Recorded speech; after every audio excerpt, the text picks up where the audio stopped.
السلام علیکم ورحمۃ اللہ وبرکاتہ۔ الحمد للہ نحمده ونستعینه ونستغفره ونؤمن به ونتوکل علیہ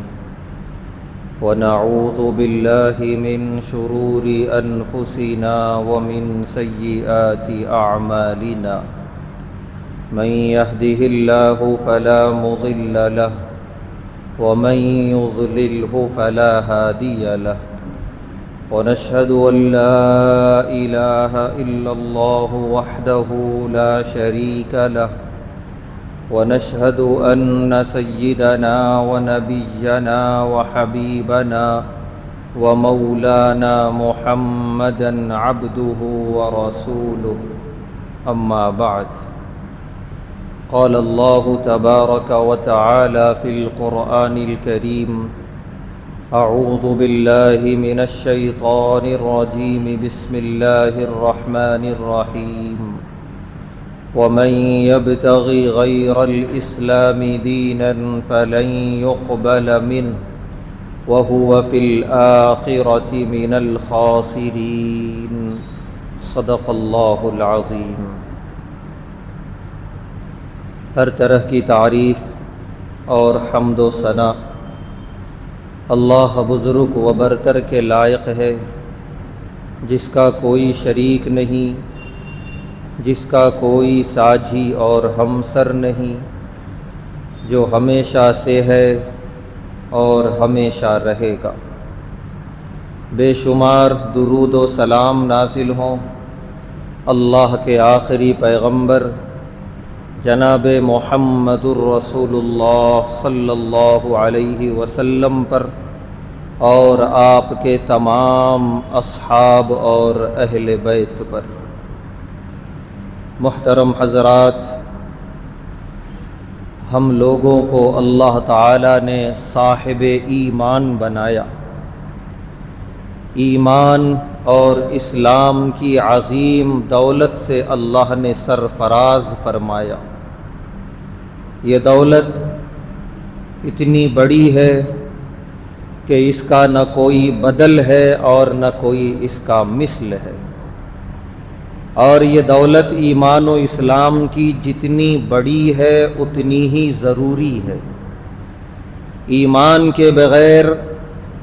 جو شخص اس دنیا میں زندگی گزارا، اللہ نے فرمایا اولئک کالانعام، کہ ایسے لوگوں کی مثال جانوروں کی طرح ہے، بلکہ آگے فرمایا بل ہم اضل، جانور سے بھی زیادہ گئے گزرے ہیں یہ لوگ، کہ جانوروں سے کوئی حساب و کتاب نہیں ہوگا۔ جانوروں کو عقل و شعور اللہ نے نہیں عطا فرمائی، جبکہ انسان کو اللہ نے عقل و شعور دیا، اور انسان سے اللہ تبارک و تعالی حساب لیں گے۔ اس لیے ایمان کے بغیر زندگی ناکام ہے، نامراد ہے، تباہی اور بربادی والی زندگی ہے، اور ایمان کے ساتھ اگر زندگی ہے تو پھر وہ کامیاب ہے اور ہمیشہ کام آنے والی زندگی ہے۔ اسی لیے جو آیت کریمہ میں نے پڑھی ہے خطبے میں، اللہ تعالیٰ فرما رہے ہیں وَمَن يَبْتَغِ غَيْرَ الْإِسْلَامِ دِينًا فَلَن يُقْبَلَ مِنْهُ، اسلام کے علاوہ کوئی دین، کوئی مذہب لے کر پہنچا بندہ آخرت میں ہرگز قبول نہیں کیا جائے گا۔ قبول کے لیے ضروری ہے کہ ایمان ہو۔ اسی لیے اللہ نے فرمایا ان الدین عند اللہ الاسلام، کہ اللہ کے نزدیک قابل قبول مذہب صرف اور صرف مذہب اسلام ہے۔ اور اللہ کا کرم ہے، اللہ کا فضل ہے، ہم لوگ الحمدللہ ایمان اور اسلام پر قائم ہیں۔ اس کی حفاظت اور اسی کے ساتھ جینا اور اسی پر مرنا، یہ ہم سب کی اولین ذمہ داری ہے۔ زندگی میں کوئی ایسا لمحہ نہ آئے، کوئی ایسا وقت نہ آئے کہ ایمان اور اسلام ہماری زندگی سے چھوٹتا ہوا نظر آئے، اس سے بہتر ہوگی موت، کہ آدمی ایمان سے نکلے، اسلام سے نکلے، اس سے بہتر ہے کہ ایمان اور اسلام کی حالت میں موت آ جائے اور وہ بندہ دنیا سے رخصت ہو جائے۔ کتنے بھی اچھے اعمال کر لے دنیا میں، ایمان کے بغیر، اسلام کے بغیر اس کی کوئی وقعت نہیں ہے اللہ کے دربار میں۔ پیارے نبی صلی اللہ علیہ وسلم نے فرمایا کہ ایمان و اسلام کے بغیر کتنا بھی اچھا کام کر لے، اس کا بدلہ اللہ اگر چاہیں تو دنیا میں دے دیں کچھ، لیکن آخرت میں کچھ نہیں ہے، آخرت میں ناکامی ہے، تباہی ہے، بربادی ہے۔ سورہ ابراہیم میں اللہ تعالیٰ نے مثال کے ذریعے سمجھایا، مثل الذین کفروا بربہم اعمالہم کرماد اشتدت بہ الریح فی یوم عاصف، کہ وہ لوگ جو ایمان اور اسلام سے خالی ہو کر زندگی گزار رہے ہیں، وہ کتنے بھی اچھے اعمال کر لیں، ان کے اعمال کرماد، راکھ کی طرح ہے۔ راکھ، آگ جلانے کے بعد جب آگ بجھ جاتی ہے تو لکڑیاں جو راکھ میں تبدیل ہو جاتی ہیں، اللہ فرما رہے ہیں اتنی ہی حیثیت ہے اعمال کی۔ اور پھر آگے فرما رہے ہیں اشتدت بہ الریح فی یوم عاصف، کہ وہ راکھ ایک مقام پہ رکھی ہوئی ہے اور آندھی کا موسم ہے اور ایک تیز آندھی چلی اور راکھ کو اڑا کر لے کے چلی گئی۔ جس مقام پہ راکھ رکھی ہوئی تھی وہاں ایک ذرہ بھی اس کا موجود نہیں ہے۔ اللہ فرما رہے ایسے ہی نامہ اعمال صاف ہو جائے گا کافروں کا، کچھ نہیں بچے گا سوائے گناہ کے، سوائے کفر اور شرک کے۔ کچھ بھی اگر اچھا کام، خیر کا کام، انسانیت کا کام کیا بھی ہوگا دنیا میں ایمان اور اسلام کے بغیر، تو کل میدان آخرت میں نامہ اعمال اسی طرح صاف ہوگا جیسے تیز ہوا راکھ کو اڑا کے لے گئی اور زمین کا وہ حصہ بالکل صاف ہو گیا۔ لا یقدرون مما کسبوا علی شیء، اللہ فرما رہے ہیں کہ کچھ بھی انہوں نے اچھا عمل کیا ہوگا دنیا میں، آخرت میں اس کا کوئی ثواب، کوئی اجر انہیں ملنے والا نہیں ہے۔ وجہ کیا ہے؟ صرف ایک وجہ، ایمان سے خالی تھے، اسلام سے خالی تھے۔ ایمان اور اسلام اتنی عظیم ترین اور اتنی گراں قدر چیز ہے، چونکہ ہمیں یہ پیدائشی طور پہ عطا ہو گئی، مل گئی،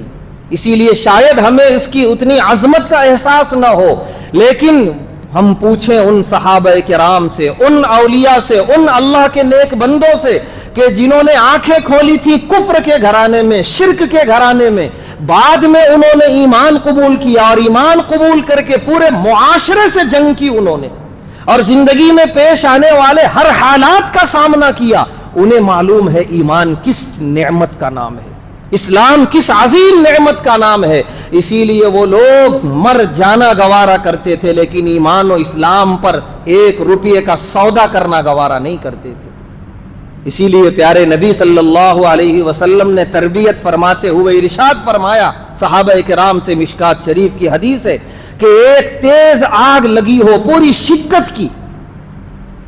شعلے مارتی ہوئی آگ ہو، بتاؤ کیا تم میں سے کوئی گوارا کرے گا اس آگ میں چلے جانا اور جھلس جانا؟ صحابہ نے کہا ہرگز نہیں، اے اللہ کے رسول صلی اللہ علیہ وسلم، کوئی گوارا نہیں کرے گا اپنے آپ کو آگ میں جھلسا دینا۔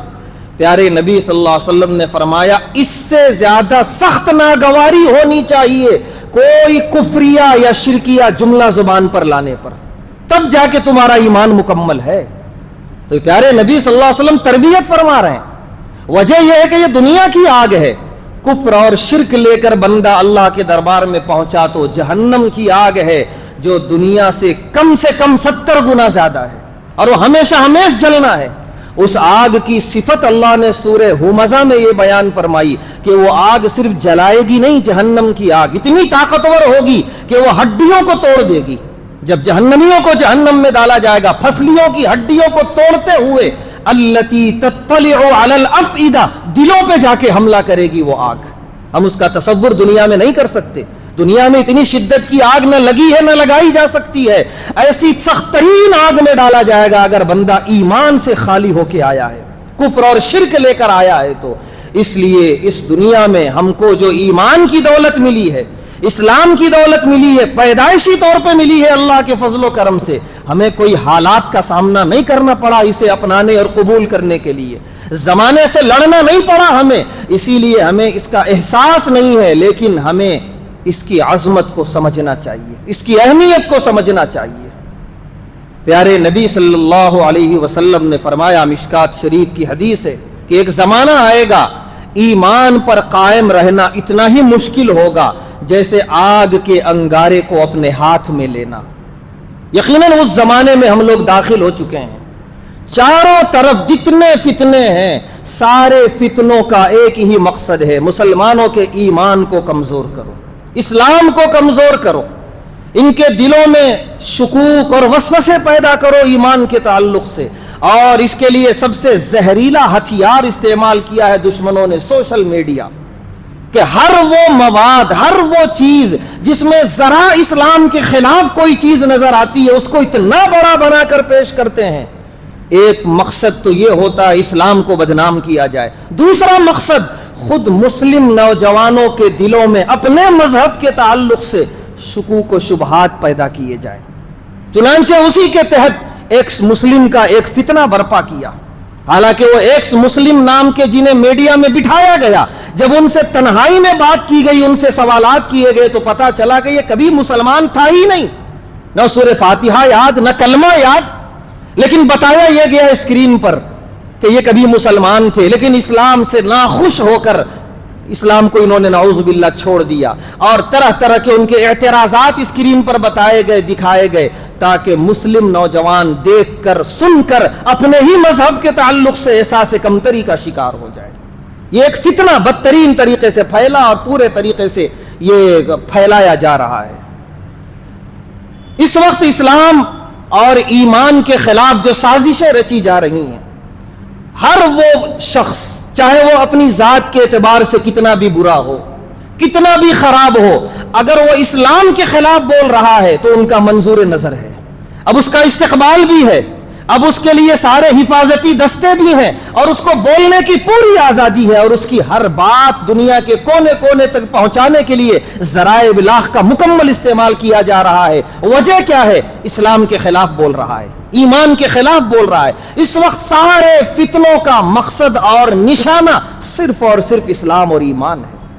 اور یہ وہ چیزیں ہیں پہلے ہی پیارے نبی صلی اللہ علیہ وسلم نے ہمیں باخبر کر دیا تھا ان سارے فتنوں سے کہ یہ سب ہوگا، یہاں تک کہ آخر میں جو دجال کی آمد ہوگی، جو یاجوج ماجوج کی آمد ہوگی، وہ بھی صرف اور صرف ایمان کا سودا کرنے کے لیے۔ دجال خدائی کا دعویٰ کرے گا، ایک اللہ کی عبادت سے لوگوں کو بھٹکائے گا، گمراہ کرے گا، اپنی خدائی کی طرف لائے گا۔ تو اس چھوٹے سے چھوٹے فتنے سے لے کر بڑے سے بڑے فتنے تک کا ایک ہی نشانہ ایمان کا سودا، اسلام کا سودا، ایمان کمزور کرو یا ختم کرو۔ لہذا اس دوڑتی بھاگتی زندگی میں ہمیں اپنے چاروں طرف یہ نظر بھی رکھنا ضروری ہے کہ کہاں سے کون سا فتنہ ہمارے ایمان کو کمزور کرنے کے لیے آگے بڑھ رہا ہے، ہمارے ایمان کو نہ کمزور کر سکے، کہیں ہماری نسلوں کے ایمان پہ حملہ نہ کر رہا ہو۔ یہ انتہائی ضروری ہے چاروں طرف نظر رکھ کے زندگی گزارنا، کیونکہ ایمان سے بڑی دولت کچھ بھی نہیں ہے۔ جو دولت ہم اپنے اہل و عیال کے لیے جمع کر رہے ہیں، جائیداد، دکان اور مکان کی شکل میں، یہ سب عارضی ہیں، یہ سب ختم ہو جانے والی ہیں، ان پر آخرت کا دار و مدار نہیں ہے۔ آخرت کا دار و مدار ایمان پر ہے، اسلام پر ہے، اس کی حفاظت کی اولین ذمہ داری ہے ہماری۔ ہم اپنے آنے والی نسلوں کے بارے میں سوچیں۔ ایک اور راستہ، بڑا زہریلا راستہ، جس راستے سے ہمارے مسلم لڑکیوں کو خاص طور پہ مرتد کرنے کی کوشش کر رہی ہیں دشمن طاقتیں، وہ ہے ارتداد کا راستہ۔ شمالی ہندوستان کی جو ریاستیں تھیں وہاں کچھ سالوں پہلے یہ فتنہ شروع ہوا، اور سینکڑوں مسلم لڑکیوں کو غیر مسلم نوجوانوں نے اپنی دوستیوں کے جال میں پھنسایا اور ان کو اپنے گھر والوں کے خلاف باغی بنایا، اسلام اور ایمان کے خلاف باغی بنایا، ایسے انہوں نے جھانسے دکھائے، اور پھر انہوں نے انہیں مرتد کر کے ناجائز طریقے سے شادیاں رچائیں، اور چند مہینے کے بعد نتیجہ سامنے آیا، بدترین شکل میں ان کی موت ہوئی ہے ان لڑکیوں کی۔ یہ ایک دو نہیں، سینکڑوں واقعات سالوں سے ہم دیکھ رہے ہیں شمالی ریاستوں کے اندر۔ اب ہمیں ضرورت اس بات کی ہے کہ بیدار ہو جائے، اب یہ محنت فرقہ پرستوں کی جنوبی ریاستوں میں شروع ہو چکی ہیں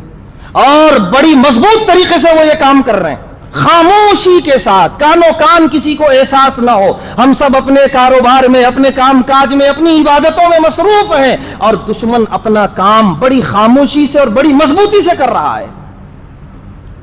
جو رپورٹ آئی ہے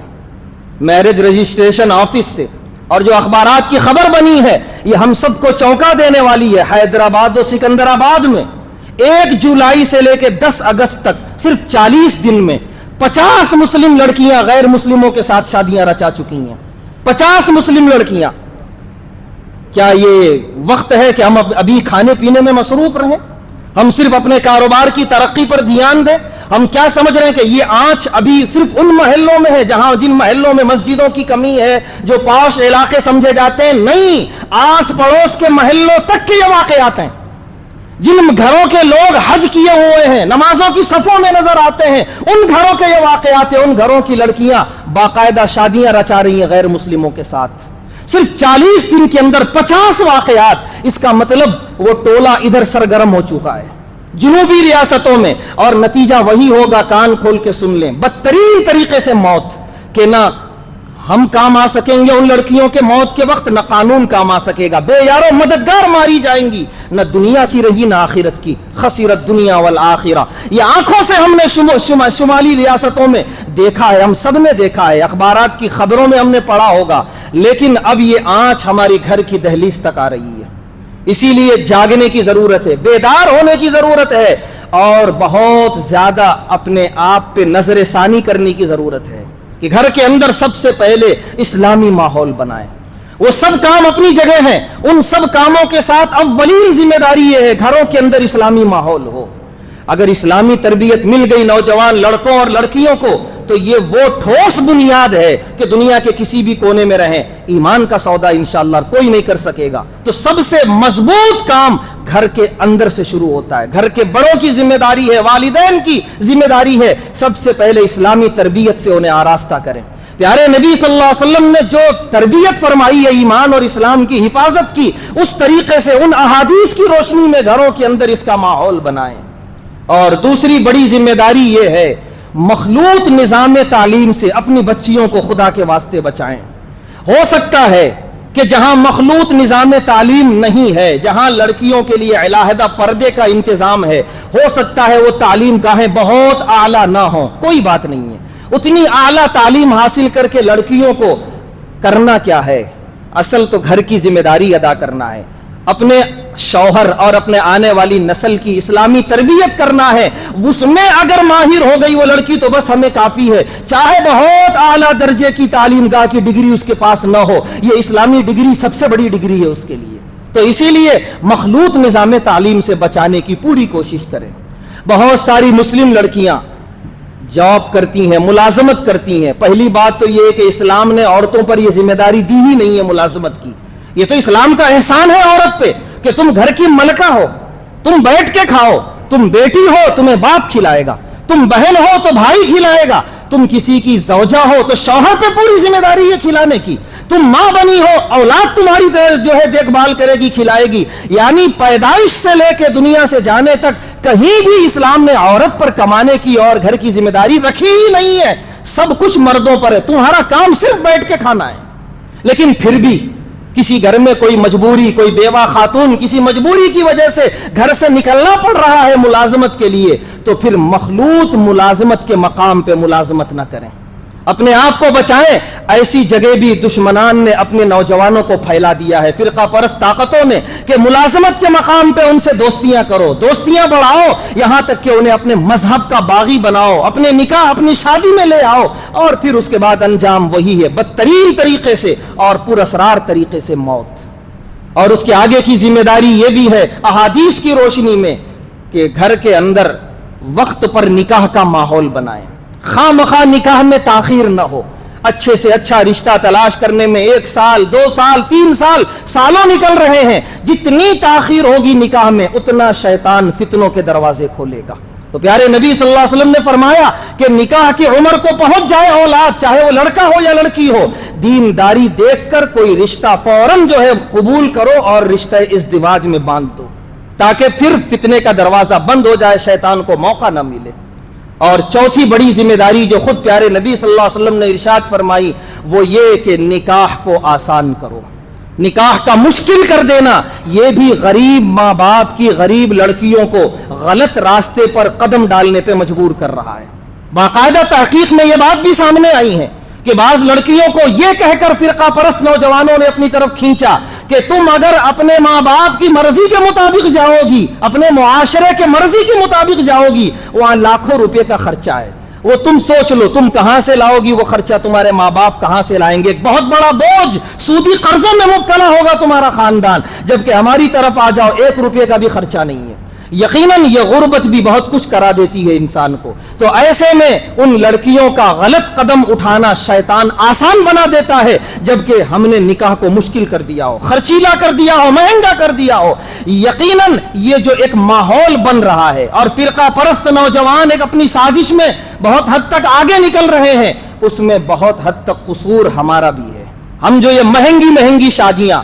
یہ نام و نمود کے لیے، یہ دکھاوے کے لیے یہ لاکھوں روپے اڑا دیتے ہیں شادیوں میں، نکاح میں، یقیناً ہمیں دیا ہے ہم یہ کر رہے ہیں، اللہ نے ہمیں دیا ہے ہم کر رہے ہیں، یہی جواب ہوتا ہے ہمارے پاس ہے ہم کر رہے ہیں۔ لیکن ایک گناہ صرف اپنی جگہ گناہ بن کے نہیں ٹھہرتا، اپنی نحوست پھیلاتا ہے معاشرے میں۔ اس کی بڑھتی ہوئی نحوست کا عالم یہ ہے کہ نکاح مشکل سے مشکل ہوتا جا رہا ہے غریبوں کا، اور فرقہ پرستوں کے لیے اور غیر مسلم نوجوانوں کے لیے اپنا غلط راستہ آسان ہوتا جا رہا ہے۔ اس لیے یہ ساری ہم سب کی ذمہ داریاں ہیں، اور ان سب میں اہم ترین ذمہ داری جو خود میرج رجسٹریشن آفس کے لوگوں کا کہنا ہے، وہ لوگ بھی کچھ سوال و جواب کرتے ہیں لڑکیوں سے، کہنا یہ ہے کہ اس میں اہم کردار ادا کر رہا ہے یہ موبائل۔ یقیناً موبائل ضروری ہے آج کے دور میں، تعلیم کے لیے بھی ضروری ہے، لڑکیوں کو لڑکوں کو تعلیم کے میدان میں موبائل رہنا بہت ضروری کر دیا گیا، ایسا نظام تعلیم بنا دیا گیا۔ ایک حد تک اس کا استعمال ہو، جائز استعمال ہو، صحیح استعمال ہو تو کوئی مذائقہ، کوئی برائی نہیں۔ بے لگام استعمال اگر شروع ہو گیا اگر لڑکیوں کی طرف سے، تو پھر وہ گھر میں بھی بیٹھی رہیں گی، بظاہر دیکھنے میں وہ باپردہ ہے، وہ گھر میں ہے، لیکن غیر مسلم نوجوان اس موبائل کے ذریعے اپنا کام کر جائے گا، اور کر رہے ہیں وہ لوگ۔ تو لہذا یہ موبائل کا لڑکیوں کے ہاتھ میں بے لگام استعمال یہ انہیں گمراہ کر رہا ہے اور غلط قدم اٹھانے کی طرف لے جا رہا ہے۔ تو یہ ساری چیزیں ہیں جن پر ہم سب کو سوچنے کی ضرورت ہے۔ یہ وہ چیزیں ہیں بغیر کسی مسلک و مشرب کے سب کو سر جوڑ کر بیٹھنے کی ضرورت ہے کہ جنوب کی ریاستوں میں اور ہماری گھر کی دہلیز تک یہ آنچ آ چکی ہے اور وہ ٹولہ سرگرم ہو چکا ہے۔ سوال یہ ہے کہ ہم کیا کر رہے ہیں۔ ہمیں بہت زیادہ ضروری ہے کہ سب لوگ مل کر اجتماعی طور پہ بھی اور اپنے اپنے گھر میں انفرادی طور پر بھی سوچیں، اور پیارے نبی صلی اللہ علیہ وسلم کے بتائے ہوئے اس پورے نظام پہ غور کریں کہ ہم رشتہ کب کریں لڑکیوں کا، تاخیر نہ ہو، لڑکیوں کے نظام تعلیم میں مخلوط نظام تعلیم انہیں نہ ہو، اس پر غور کیا جائے، موبائل کا محدود استعمال ہو، غیر محدود استعمال نہ ہو، اس پر بھی غور کیا جائے، اور گھر کے نکاح و ولیمے کو آسان اور سادہ بنانے کی کوشش کی جائے۔ یہ سب ہماری ذمہ داری ہے، اور اس تعلق سے پورے امت سے اللہ کے یہاں پوچھ ہوگی۔ اگر یہ لڑکیاں غلط قدم اٹھائیں گی تو یقیناً وہ غلط ہیں، انہیں سزا ملے گی، لیکن وہ تنہا نہیں ہے، ان سب میں پورا معاشرہ ان کے پیچھے قصوروار ٹھہرا دیا جائے گا۔ اسی لیے ہم سب کی ذمہ داری ہے اس معاملے کی سنگینی کو سمجھیں، گھروں میں اسلامی ماحول بنائیں، اور اپنے آل و اولاد پہ مکمل حفاظتی نظر رکھیں۔ یہ سب کے تعلق سے اللہ کے یہاں سوال ہونے والا ہے۔ اللہ تبارک و تعالیٰ سے دعا ہے اللہ تبارک و تعالیٰ ہم تمام کو اپنے گھروں اور محلوں میں اسلامی ماحول بنانے کی توفیق عطا فرمائے، غیروں کی فتنوں سے اور سازشوں سے اللہ ہم سب کی حفاظت فرمائے۔ وآخر دعوانا الحمد للہ رب العالمین۔